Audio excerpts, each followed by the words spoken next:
El miércoles tuvieron un seminario virtual con Ezequiel, espero que te haya ido bien. Ya empezaron y tienen que terminar la guía de potenciometría, ya la clase que viene harán un trabajo práctico y ya empezamos con las conductimetrías. Así que nada, traten de ponerse a tono, ¿sí? Porque esto va bastante rápido y cada clase tiene un solo tema, así llegamos correctamente al final de la materia, y entonces por ahí requiere que estén atentos con los ejercicios. Es lógico que los primeros ejercicios de potenciometría sean,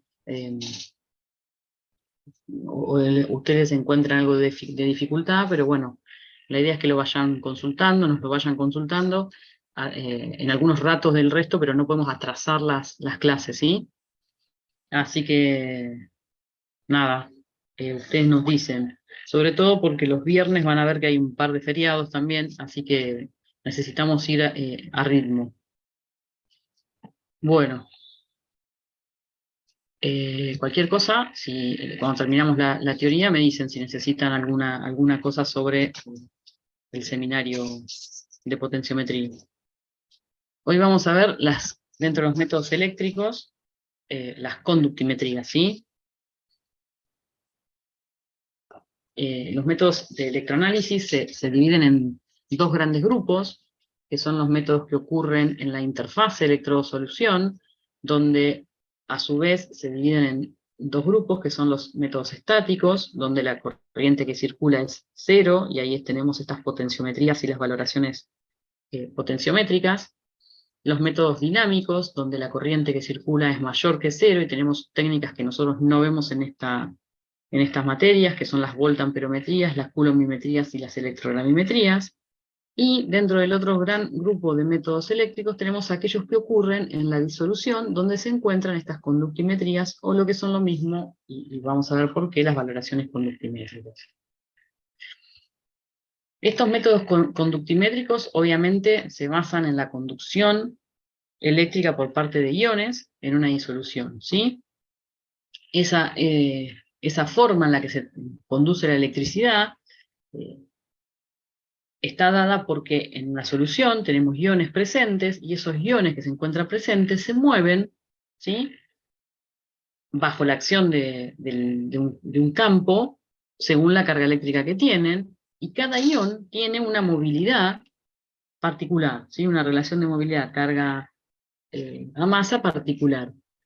Esa carga que tiene lo va a permitir moverse en un campo eléctrico hacia, si lo pensamos en forma general, el electrodo de la carga opuesta. La particularidad que tienen las conductimetrías es que este campo es un campo alterno de alta frecuencia, ¿sí? ¿Qué quiere decir eso? Que se va alternando los polos de los electrodos, y esa alternancia se hace rápidamente, ¿sí?, a alta frecuencia. Entonces los iones nunca reaccionan sobre el electrodo, sino que van a ir hacia un lado y al otro a medida que van cambiando el polo de los electrodos.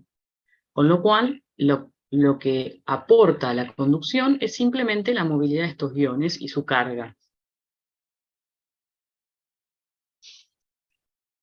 ¿Qué nos permite este fenómeno? Bueno, que podamos aplicar las técnicas conductimétricas a diferentes campos, ¿sí? Podemos estudiar fenómenos en solución, ¿sí?, por ejemplo la disociación o reacciones electrolíticas, y también fenómenos de cuantificación, curvas de calibración o valoraciones. Y entonces estuvimos un poquito repasando algunos conceptos de física, donde sabemos que la conducción de la corriente está dada por un cable con un transportador sin masa, como son un transportador de un cable común. Perdón. Esos conductores, ¿sí?, son metálicos y conducen la corriente, ¿sí? Imagínense un cable clásico como el que hay en cualquiera de nuestras casas. Entonces, ¿cómo ocurre eso? Bueno, a partir de la ley de Ohm se explica que el potencial es igual a la corriente que circula por la resistencia que se ejerce a esa circulación de corriente. De la misma forma, en forma análoga, cuando los transportadores de la corriente eléctrica tienen masa, como es el caso de los iones, y esos conductores son de segunda especie, ¿sí? Quienes se encargan de la conducción son electrolitos, pero también cumplen con la ley de Ohm, ¿sí? Donde el potencial es igual a la corriente por la resistencia. Entonces, imaginémonos dos electrodos sumergidos en una solución de iones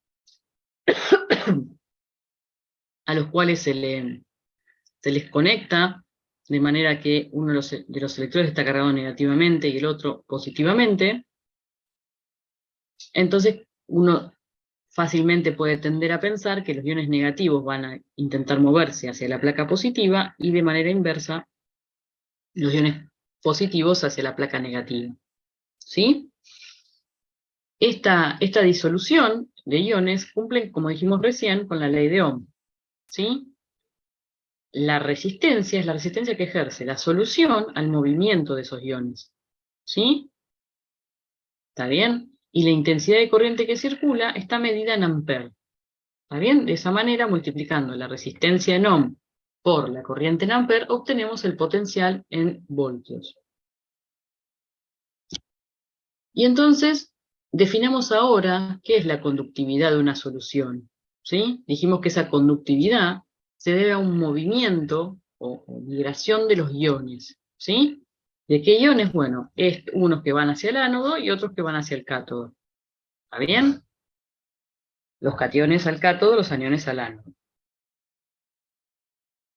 Para que esa solución conduzca la corriente, la electricidad, esos transportadores de carga tienen que tener existencia real, ¿sí?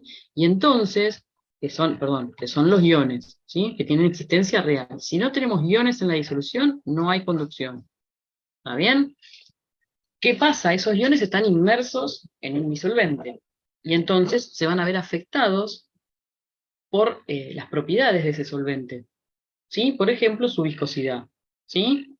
Entonces, cuando hablemos de conductividad, y pensemos que son estos iones moviéndose en presencia de corriente alterna de alta frecuencia, tenemos que pensar que esos iones están inmersos en una matriz, ¿sí? Es una disolución que afecta su movilidad, y por lo tanto la conductividad. Cuando uno quiere saber cuánto vale la conductividad o la capacidad conductora de esa solución, aplica la diferencia de potencial entre esas dos plaquitas de metal y puede medir la resistencia. ¿Sí? Yo aplico el potencial, sé cuánto vale, mido la resistencia, saco en principio la corriente que circula. Ahora, esto no, para poder hacer una medida de la capacidad conductora, no se puede hacer de cualquier manera. ¿Sí? Lo primero que hay que tener presente es cómo son esos electrodos. ¿Sí? Los dos electrodos tienen que tener la misma forma, tienen que ser idénticos. ¿Sí? Son dos chapitas paralelas, que tienen un área superficial idéntica y conocida. ¿Está bien? Y que además se separan entre sí una distancia fija y también conocida. ¿Está bien? Una vez que yo tengo eso bien separado y bien determinado, ¿sí? Dos chapitas, las dibujo como me salgan, una y la otra, ¿sí? Cada una conectada al polo que corresponde del equipo, que además se encuentran separadas una distancia fija D, y tienen un área idéntica y conocida y fija A. ¿Está bien? Los dos electrodos son idénticos, aunque los dibujé feos, pero se conocen esas condiciones. También es muy importante conocer qué especies están en la disolución, ¿sí? Porque yo ahora esto lo voy a tener sumergido en un vaso, ¿sí? Que tiene una disolución. ¿Sí? ¿De quiénes? ¿De qué? ¿Cómo es esta disolución? ¿Sí? ¿Qué iones tienen? ¿Qué cargas tienen? ¿Sí? ¿Qué concentración de la especie hay? Y sobre todo también tengo que saber cómo es el solvente y a qué temperatura trabajo, porque la capacidad conductora de una solución depende también de la temperatura. Entonces, imaginémonos en primera instancia un un conductor eléctrico metálico simple, ¿sí? Donde en un extremo está conectado a la carga positiva y en el otro la carga negativa, ¿sí? Este es negativo, no se ve que está acá atrás, y que tiene una longitud fija, L, y el área transversal es el área A, ¿sí? Cuando uno mide la resistencia al pasaje a la conducción eléctrica, lo que observa es que esa resistencia depende de lo que llamamos resistencia específica por la longitud del conductor dividido el área, ¿sí? La sección transversal. De manera análoga lo podemos pensar en una solución de un electrolito donde yo pongo dos chapitas, ¿sí? Una con carga positiva y una con carga negativa, ¿sí? Ánodo de cátodo, separados a una distancia fija D, donde conozco el área de esas chapitas, ¿sí? De la misma forma puedo expresar esta ecuación, que la resistencia es la resistencia específica por la distancia, que es lo mismo que la longitud del conductor metálico, por la distancia dividido el área transversal de esas chapitas. Y entonces podemos definir a la conductancia, ¿sí? G, como la inversa de la resistencia. ¿Sí? Ah, miren lo que es esto. Al costado. Entonces, G es igual a 1 sobre la resistencia, ¿sí? Entonces, si esto lo doy vuelta de los dos lados, me queda que la conductancia G es 1 sobre la resistencia específica por el área dividido la distancia, ¿sí? A este cociente de 1 sobre la resistencia específica se la llama conductancia específica y se la denomina con la letra K. Entonces, si uno mira esa disolución, los iones que están entre estas dos chapitas y en ese espacio, digamos, en ese volumen, quieren moverse alternativamente, porque tenemos corriente alterna de alta frecuencia, y entonces van de un lado al otro entre los dos conductores, y la solución, la disolución ejerce una resistencia a esa conductividad. Y entonces podemos expresarla en términos de la resistencia, como dijimos recién, y dijimos que la conductancia es la inversa de la resistencia, lo que es igual a 1 sobre la resistencia específica, que es la conductancia específica, ¿sí? Que tiene unidades de ohm por centímetro, sería dando vuelta el área y la longitud. Este cociente de longitud sobre área se lo llama constante de celda, ¿sí? Y es lo que tenemos que conocer, ya sea porque el fabricante nos los informa o lo determinemos, para poder considerar en qué condiciones estoy midiendo la conductividad. Si yo no tuviera esto, cuando una persona compra una celda de una forma y otra persona compra una celda de otra forma, por ejemplo, separada a distintas distancias, estaría informando conductancias diferentes para la misma disolución. Hay que corregirlo siempre por este cociente que se llama constante de celda, ¿sí? Entonces, dijimos, la conductancia es la inversa a la resistencia. Tiene unidades de ohm a la -1, o lo que es lo mismo, Siemens, ¿sí? Con lo cual la conductancia es la conductancia específica, ¿sí? Que tiene unidades de Siemens por centímetro, por el área, que tiene unidades de centímetros cuadrados, dividido la longitud, que tiene áreas de centímetros, ¿sí? ¿Está bien? La conductividad de una disolución, esa conductividad específica, está dada por, fíjense que la conductancia es igual a la conductividad específica cuando lo que tenemos es que este cociente vale 1. ¿Y cuándo vale 1? Bueno, cuando yo lo que estoy estudiando es una disolución entre dos chapitas, ¿sí? Entre dos chapitas que forman un área de 1 centímetro cuadrado y se separan 1 centímetro. O sea que lo que estoy constituyendo es una disolución que está inmersa en un cubo, ¿sí? De 1 centímetro cúbico. ¿Está bien? En ese caso, la conductancia es la conductividad específica de la solución. ¿Está bien? Entonces, visto de otra manera, si yo midiera en todo este espacio, separado 1 centímetro, pero el área es todo esto, ¿sí? Yo tendría que expresar la ecuación de esta manera. Cuando este cociente, esta constante de celda, está dada por este cubito, fíjense que la conductancia es igual a la conductividad específica. ¿Sí? Y también se puede definir lo que se llama conductividad molar a partir de multiplicar la conductividad específica por el volumen molar, y me da lo que llamamos conductividad molar, que se designa con la letra lambda mayúscula. Ese volumen molar sería el volumen, ¿sí?, en moles, que está inmerso entre esas dos chapitas. ¿A qué es igual eso? Bueno, a 1000 sobre la concentración. Los 1000 vienen de pasar de centímetros cúbicos a litros. Con lo cual, es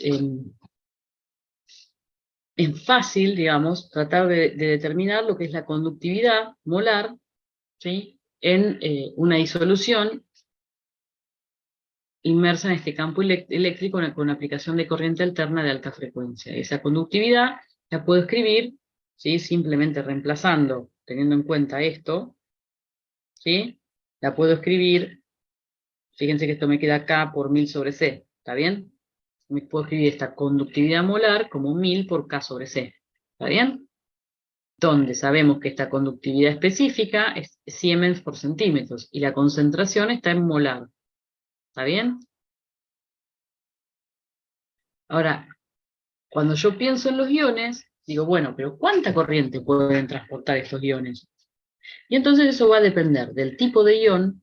¿Y en qué sentido me refiero al tipo de ion? Bueno, que va a depender de la carga, ¿sí? Porque cuanto más carga puede transportar más corriente, ¿sí?, y del tamaño. Entonces, podemos definir lo que llamamos conductividad equivalente como la conductancia, ¿sí?, de un electrolito que tiene una concentración de un equivalente gramo, ¿sí?, para el volumen de un litro, ¿no? Entonces, esa conductividad equivalente se relaciona con la conductividad molar, como pasar de molar a equivalente, ¿no? Divido la conductividad molar por la carga de la especie que estoy considerando. ¿Sí? Eso me da la conductividad equivalente. Entonces, para hacer algún repaso de las unidades y de las ecuaciones.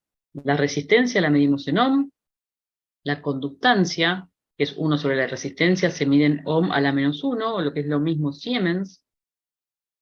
La conductividad específica, que es 1 sobre la resistencia específica, se define en unidades de Siemens por centímetro, y la conductividad molar serán Siemens por centímetro cuadrado por mol a la menos 1.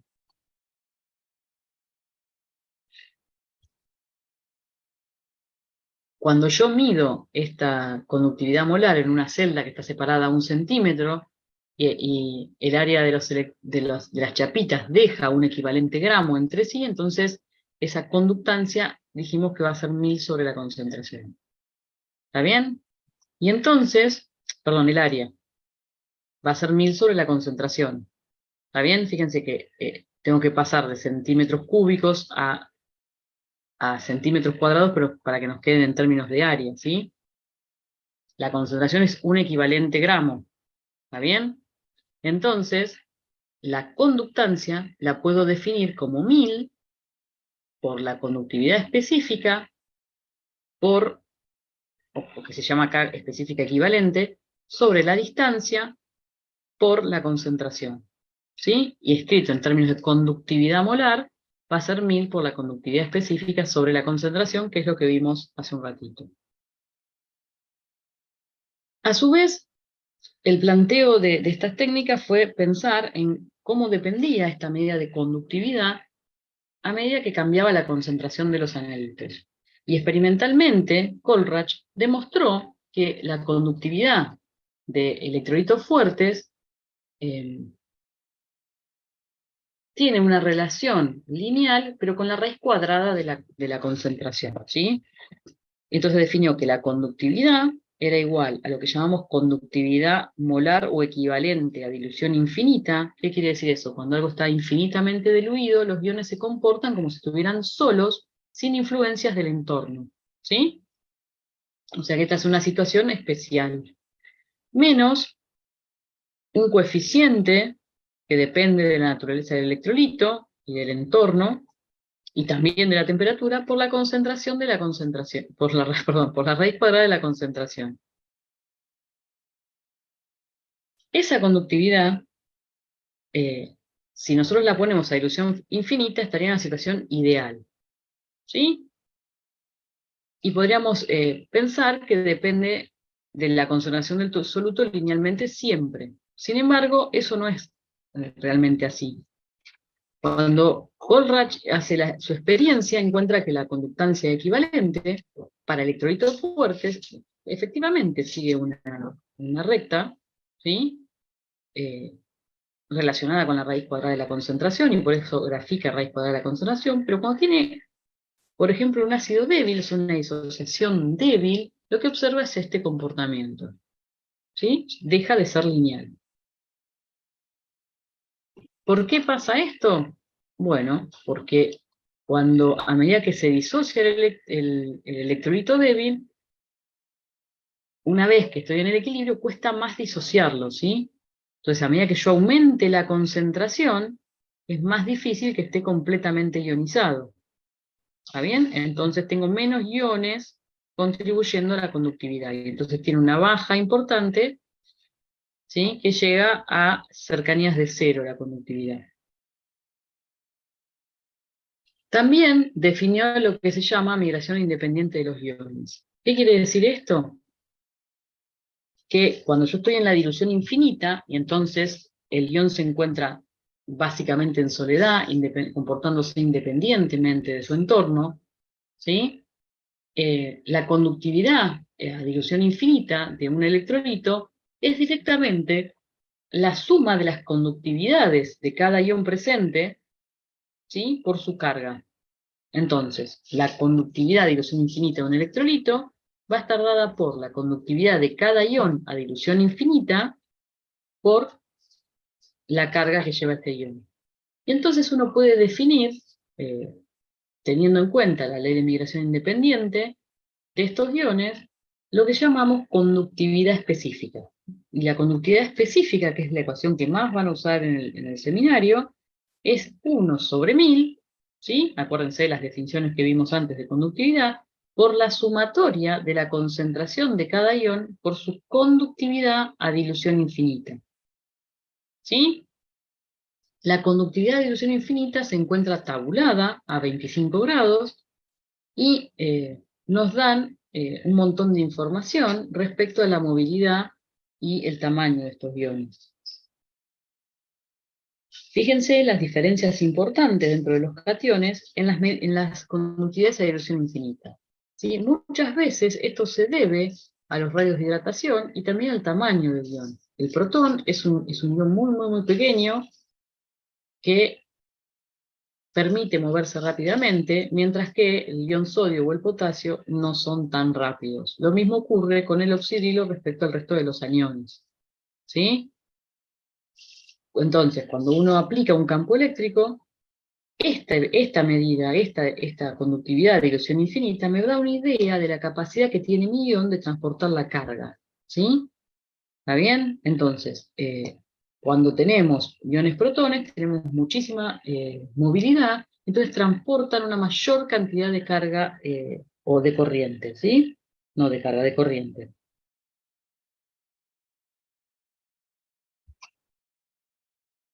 Ahora bien, los iones no se mueven a dilución infinita en la práctica, ¿sí?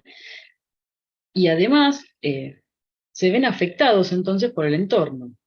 Y entonces, la teoría de Debye-Hückel nos explica que cuando estos iones se encuentran en solución, se encuentran rodeados de una esfera de contraiones, además de inmersos en la solución del solvente, que lo que hace es que cada vez que se mueven arrastren capas de solvente con ellos. ¿Sí? Entonces tiene una nube de contraiones más las capas de solvente. Y entonces hay dos efectos muy notorios que van en contra del movimiento de estos iones, que son el efecto de relajación asimétrica y el efecto electroforético.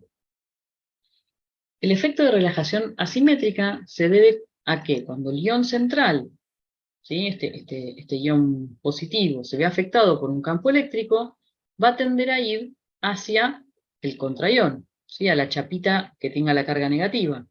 Pero a su vez, mientras ese ion central intenta ir para ese lado, los iones, la esfera de contraiones, intenta ir para el lado contrario. Y entonces hay una deformación de la esfera de contraiones que lo que hace es retardar el movimiento del ion central, porque esa esfera se deforma y se tiene que volver a formar para que el ion avance. ¿Sí? Entonces, esa deformación genera que se retarde el movimiento del ion hacia el electrodo en cuestión. ¿Sí? El efecto electroforético, ¿sí? Esos iones que están rodeados por la esfera de contraiones también están rodeados de moléculas de agua. ¿Sí? Entonces, lo que hay es un movimiento de iones solvatados. ¿Sí? Esa agua de solvatación, cuando se mueve, esa capa ejerce una fuerza de fricción sobre el ion central, ¿sí? Y ese efecto de fricción se desplaza en forma opuesta al desplazamiento del ion, ¿sí? Lo que hace es retardar el movimiento. ¿Está bien? Cuanto más iones tengo, cuanto aumento la concentración, estos efectos, los dos, el electroforético y el de radiación asimétrica, son más notorios. ¿Sí? Entonces, los dos van en contra del avance de los iones y por lo tanto disminuyen la conductividad. Por eso la conductividad de una solución real es menor que la conductividad de los mismos iones a dilución infinita. ¿Sí? Esto es lo que les dije antes, ¿sí? Y entonces, la conductividad iónica equivalente está relacionada, como dijimos, al transporte de carga de esos iones, ¿sí? Y es una característica de cada electrolito. Por ejemplo, ¿cómo vio Colrach esto? Lo que hizo fue comparar conductividades de distintas sales, que compartían, por ejemplo, como estos dos electrolitos, el anión, ¿no? Entonces, medía la conductividad de la solución de cloruro de potasio y la conductividad de la de cloruro de litio, ¿sí? Hacía lo mismo con los nitratos, y lo mismo con los oxígenos, ¿no? Y lo que vio es que cuando hacía la diferencia de la conductividad, que como estos dos son iguales, la diferencia tendría que estar relacionada a los cationes, veía que la diferencia, no importa cuál sea el anión, siempre era la misma. ¿Está bien? Y lo mismo hizo al revés, manteniendo fijo el catión y cambiando los aniones, y obtuvo que la diferencia eran prácticamente iguales. Con lo cual, lo que demostró es que cada ion contribuye de forma definida a la conductividad equivalente del electrolito. ¿Sí? No le importa cuál es su ion acompañante. ¿Se entiende? No se ve afectado por el otro ion. Y entonces, la conductividad equivalente se la definió a dilución infinita como la suma de las conductividades de cada ion a dilución infinita. ¿Está bien? Y entonces se llegó con esta tabla a calcular sin ningún problema las conductividades. Como les decía hoy, estas conductividades dependen de varios factores externos, ¿sí? La conductividad de una solución entonces va a depender, dijimos hoy, de la temperatura. ¿Por qué? Porque a medida que yo aumente la temperatura, ¿sí? Lo que vamos a encontrar es que se aumenta la conductividad. ¿Está bien? Por ejemplo, si yo aumento la temperatura, por ejemplo, puedo bajar la viscosidad de la disolución y a su vez aumentar el movimiento de los iones. ¿Sí? Con lo cual, es de gran importancia, cuando uno mide la conductividad de una solución, controlar la temperatura. ¿Sí? Siempre los equipos vienen con con sensores de temperatura. ¿Está bien? ¿Cómo es este equipo de medida? Bueno, es un equipo que está construido por un puente de Wheaton, que es este arreglo que se ve acá de resistencias, donde tenemos dos resistencias fijas, ¿sí? Una resistencia variable, y acá estamos generando un circuito donde se pone un galvanómetro en el medio que mide la corriente, y del otro lado de la malla del circuito tenemos la celda y otra resistencia fija. Entonces, R1 se sabe cuánto vale y R2 también. Cuando uno pone las chapitas inmersas en la solución, la resistencia, ¿sí?, que es en realidad lo que mide el conductímetro y después lo transforma en conductividad, de esta solución se logra determinar a partir de que la corriente que circule en esta parte del circuito sea igual a la que circule en esta otra. ¿Cómo logro eso? Bueno, variando la resistencia esta hasta el valor en que el galvanómetro marque 0. ¿Sí? Entonces, ¿qué quiere decir eso? Que el cociente entre las dos resistencias es igual al cociente entre estas dos resistencias. ¿Sí? Porque me estoy midiendo entre este punto y este punto. Entonces, como conozco esta y esta la muevo con una perilla hasta un lugar que me da el valor, puedo calcular la resistencia de la solución de resistencia desconocida.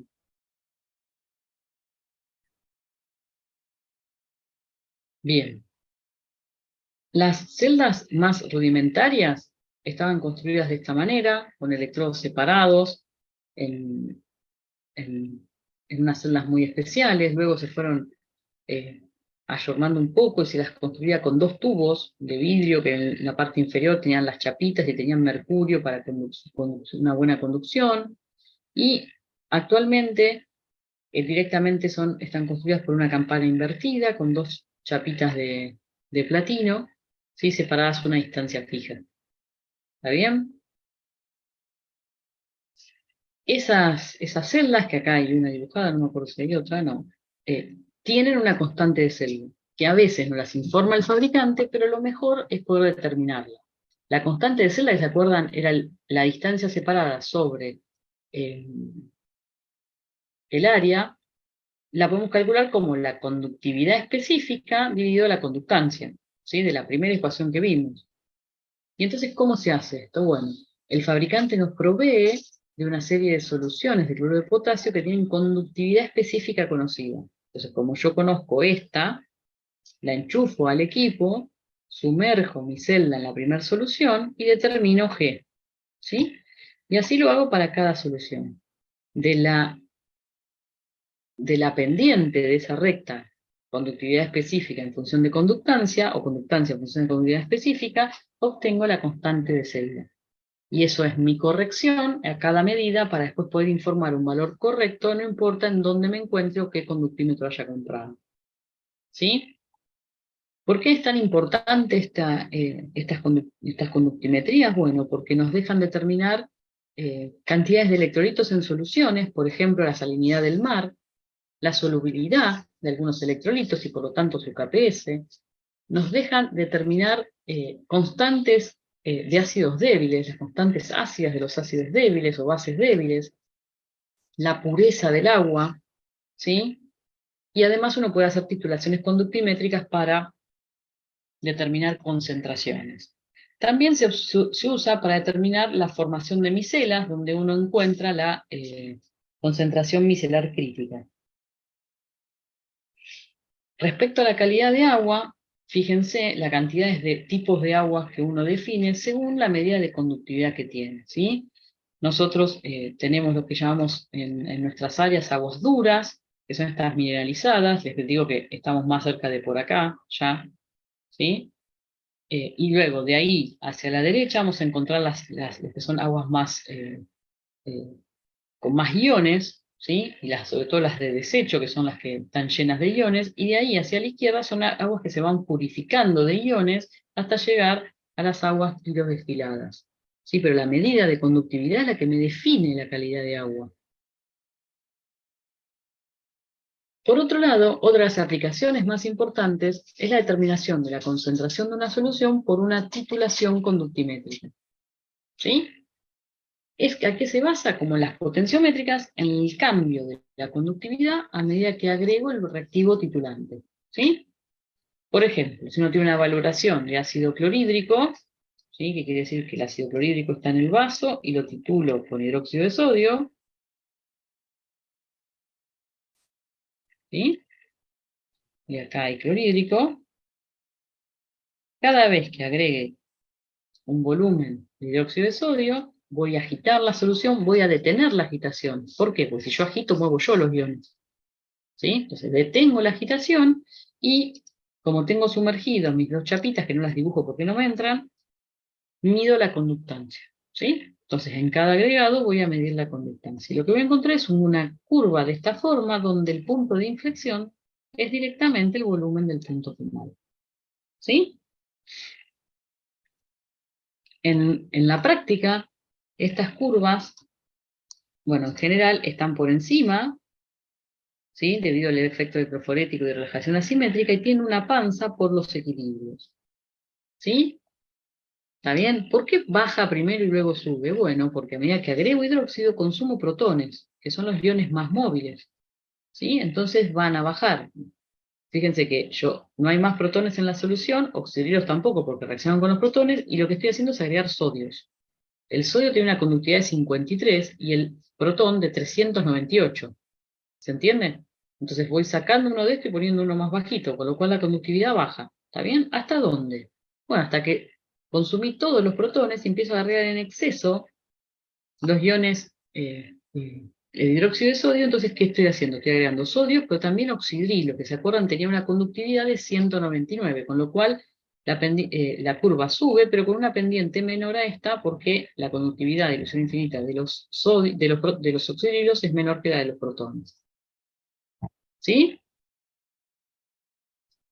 Y entonces puedo realizar titulaciones de distintos iones, por ejemplo, de un ácido fuerte con una base fuerte, de un ácido débil con una base fuerte, de mezclas de ácido débil y ácido fuerte con una base fuerte. Obviamente acá primero se titulan, fíjense, los protones del ácido clorhídrico y luego los del acético, que fíjense, por más que yo estaría cambiando protones por sodios en la titulación, acuérdense que es un ácido débil, entonces le cuesta disociarse hasta que empieza a disociarse sustancialmente, por eso tiene esta leve subida y no es como el anterior.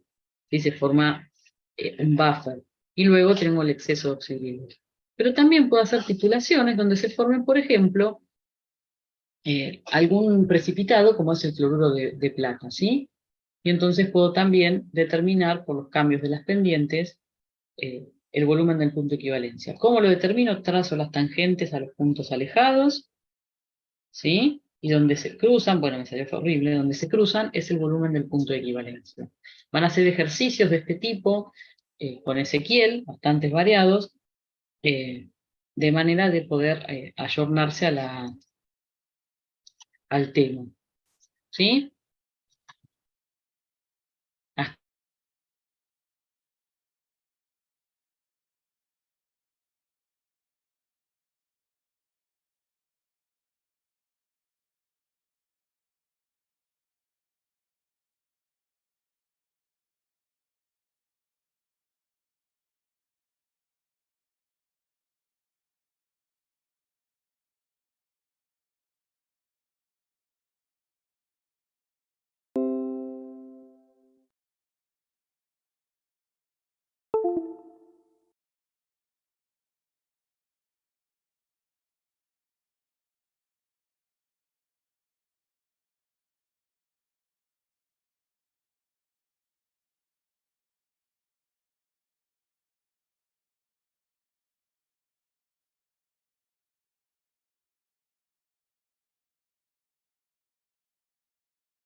Bueno, se nos cortó. Nada, igual, justo habíamos llegado al final. Simplemente era preguntarle si tenían alguna duda, o si tienen alguna duda de alguna cosa que haya quedado de las potenciometrías. Así las charlábamos ahora.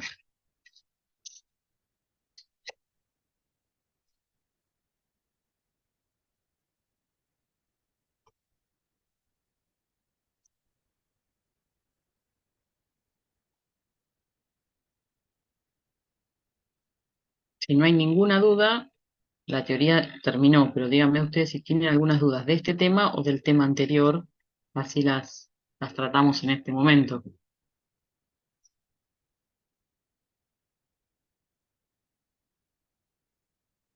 Ay, Rocío, no te escucho.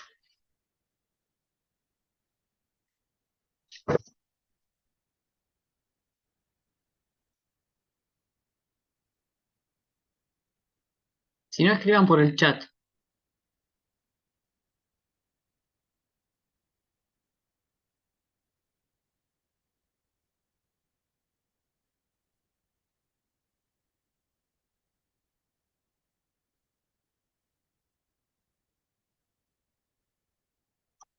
No hay ninguna duda, entonces.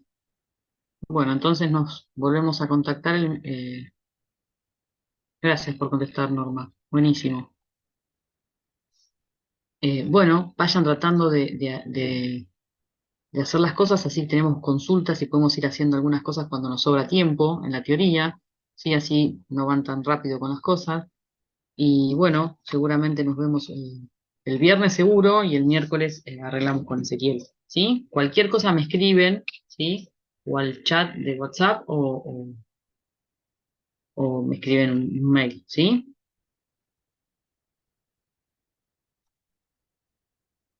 Bueno, profe. Listo. A ver, ya que alguien me dijo, bueno, profe, listo. No escuchaba porque tenía